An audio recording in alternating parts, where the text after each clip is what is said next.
Olá para todo mundo e sejam bem-vindos a mais um vídeo aqui para o Bodega Literária.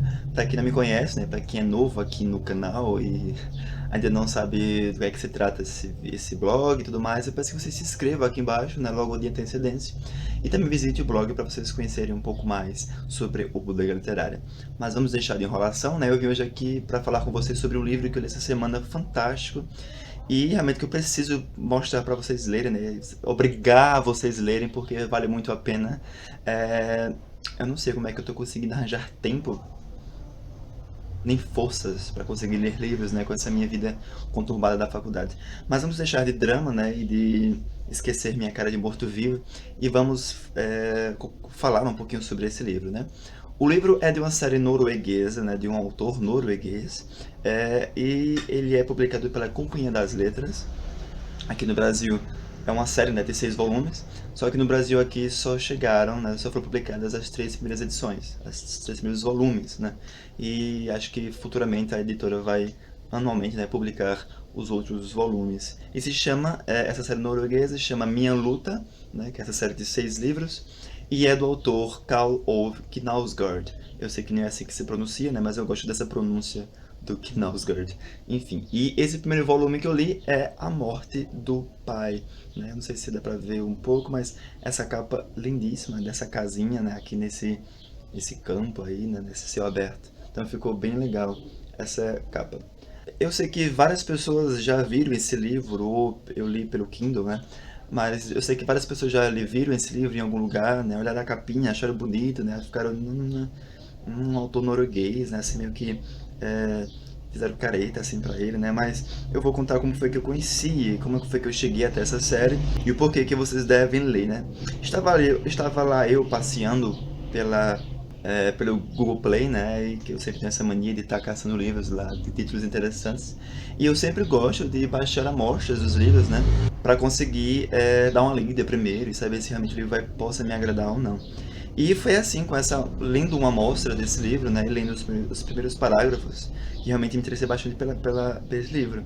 E eu vou ler aqui um trecho do começo, né, logo no início, que vai explicar o porquê que ele já me fez ficar apaixonado. Começa assim, ó. Para o coração, a vida é simples. Ele bate quando puder, e então para. Cedo ou tarde, mais dia menos dia, cessa aquele movimento repetitivo e involuntário, e o sangue começa a escorrer para o ponto mais inferior do corpo, onde se acumula numa pequena poça, invisível do exterior como uma área escura e flácida de uma pele cada vez mais pálida. Tudo isso enquanto a temperatura cai, as juntas enrijecem e as entranhas se esvaem. Essas transformações das primeiras horas se dão lentamente e com tal constância que há um quê de ritualístico nelas, como se a vida capitulasse diante de regras determinadas, um tipo de gentleman agreement que os representantes da morte respeitam enquanto aguardam a vida se retirar de cena para então invadirem o nosso território. Por outro lado, é um processo inexorável. Bactérias, um exército delas, começam a se alastrar pelo interior do corpo sem que nada possa detê-las. Houvessem tentado apenas algumas horas antes e teriam enfrentado uma resistência cerrada, mas agora tudo em volta está calmo, e elas avançam para as profundezas escuras e úmidas, chegam aos canais de Hivers, às glândulas de Likkerhund, as ilhotas de Langerhans, chegam à cápsula de Bowman nos rins, a coluna de Clark na medula, a substância escura no mencéfalo e chegam ao coração. Ele continua intacto, mas se recusa a pulsar, atividade para a qual toda a sua estrutura foi construída. É um cenário desolador e estranho, como uma fábrica que trabalhadores tivessem sido obrigados a evacuar às pressas. Os veículos parados a projetar a luz amarela dos faróis na escuridão da floresta. Os galpões abandonados, os vagões carregados sobre os trilhos, um atrás do outro, estacionados na encosta da montanha. E foi assim com esse começo, assim, que eu cheguei até a me arrepiar, né? Falando sobre a temática da morte e fazendo essa alusão, assim, sobre esse vazio que a morte proporciona, que o autor, o Karl Ove, né? Vai escrever essa sua autobiografia. E sim, esse livro é uma autobiografia, mas digamos que seja uma autobiografia romanceada, né? Eu digo isso porque quando ele foi publicar esse livro, né, ele, por usar nomes verdadeiros, né, e fatos reais, a editora chegou para ele e disse: olha, você vai ter que mudar algumas coisas porque vai ter pessoas aqui que não vão gostar do que você falou delas, né? Enfim. E ele realmente teve ali que parar um momento, né, revisar tudo que foi feito, mudar o nome de algumas pessoas.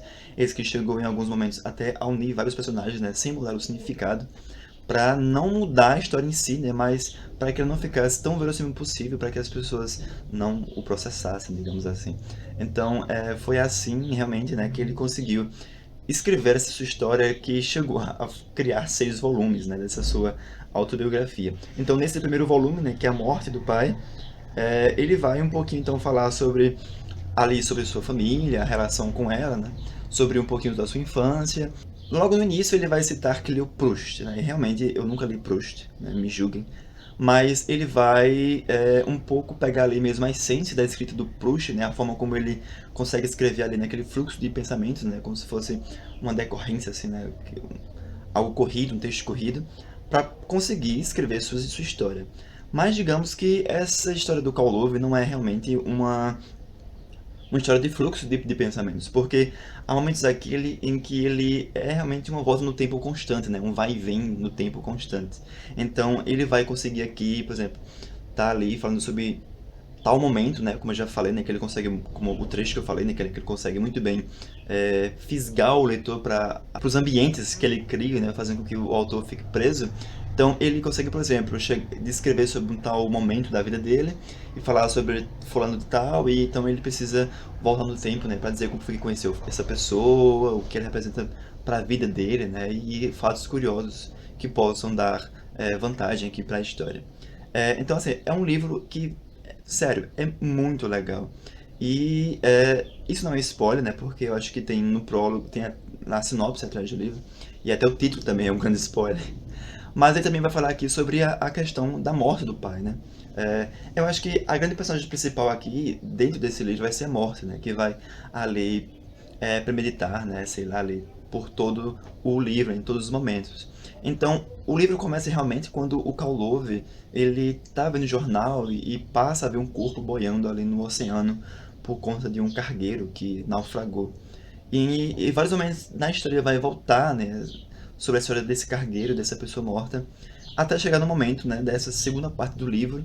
A primeira parte ele vai falar um pouquinho mais sobre a infância, enquanto a segunda ele vai falar realmente sobre a morte do pai em si, né, as consequências, a relação que ele tinha com ele, e até o estado em que a família dele ficou, né. Acho que esse livro não representa não somente a morte do pai, mas também a morte em si da família, né, que realmente ali separou-se ali, né, cada um foi pro seu lado, assim, na sua sofrência, né, ali sofrendo o seu cantinho e realmente ficou como se fosse um quebra-cabeça ali desmontado. Então é aqui nesse momento então que Kowloon, aqui nessa segunda parte do livro, vai nos trazer com muita dor, assim, sabe? Pra mim foi muito difícil conseguir ler essa parte, porque foi doído, né? Principalmente nesse momento de vida em que eu me encontro. Então, essa segunda parte vai realmente tratar sobre a morte do pai. Então, vai ser momentos em que, assim, você vai largar o livro assim, né? Porque senão não vai conseguir ler ele logo de cara. Que é o momento em que ele vai ter que chegar até o pai, né? Ver a presença dele como morto, né? Então, você vários momentos vai voltar ali a várias descrições passadas, né? Que ele já falou, por exemplo, sobre a questão da morte como vazio, né? Ali, representando somente um corpo, né? Ali. Então aqui vai haver várias reflexões sobre a vida, sobre as próprias pensamentos dele, né? As críticas que ele faz. Fora, né, sem contar que tem muitas, sério, tem muita referência sobre música, sobre filme, sobre literatura, então bem legal de ter lido, né? O Kowloon diz que já leu Drácula, né? Então numa narração da infância dele, ele tá lá dizendo que estou lendo Drácula, então foi bem legal mesmo ter conhecido esse autor, né? E raramente eu leio autobiografias. Acho que essa vai ser a minha primeira sessão e valeu muito a pena, né? Acho que tanto para conhecer o autor um pouco mais, eu nunca tinha ouvido falar nada dele, como também, né, para conhecer esse lado reflexivo, né? E para você sentir como é gostoso a narração desse autor, né? Como é gostoso a escrita desse autor, esse vai e vem das palavras e das lembranças que ele proporciona. Então essa é mais uma indicação aqui para a Bodega Literária desse livro fantástico. Eu já baixei o segundo volume para ler, né? Dos 3 que tem aqui no Brasil. Pretendo depois comprar os físicos, né? Se alguém da editora Companhia das Letras estiver vendo esse vídeo e quiser me presentear, né, com esses 3 livros, eu adoraria. Mas eu indico sim para todo mundo, né? Mesmo que tenha aí um pouco de preconceito com autobiografias, é um livro fantástico porque realmente tem esse tom romanceado. Então você vai gostar realmente desse livro, né? Tanto pelo seu conteúdo, mas como também pela forma como o autor escreve. Então tá aí mais uma indicação desse livro bem contrastante, assim, né? Entre romance, vida real e crítica à vida e até mesmo aos sentimentalismos. Se você gostou e continua comigo até aqui o final, né? Eu peço que você dê joinha aqui embaixo para ajudar a compartilhar. Não se esqueça de se inscrever no canal para receber os próximos vídeos. Quando eu ler os próximos, eu vou fazer vídeo aqui para o canal também. Vai estar numa pastinha separada só com os livros do Karl Love. Lógico que eu vou ler. Eu quero logo que saiam os outros, porque foi fantástico. Estou me estendendo aqui, o vídeo sempre fica grande e eu falo demais. Mas enfim, também não se esqueça também de visitar o blog, né, do Bodega Literária, né, para você conhecer as resenhas que rolam por lá e várias coisinhas, né, inclusive textos, né, e contos e histórias exclusivas que eu escrevo lá de vez em quando, lá pelo Wattpad. Então é isso, beijo para cada um, até a próxima, e é bom sempre estar falando aqui com vocês, aqui para o Bodega Literária, né, para discutir um pouco sobre literatura. Então é isso, tchauzinho e até a próxima.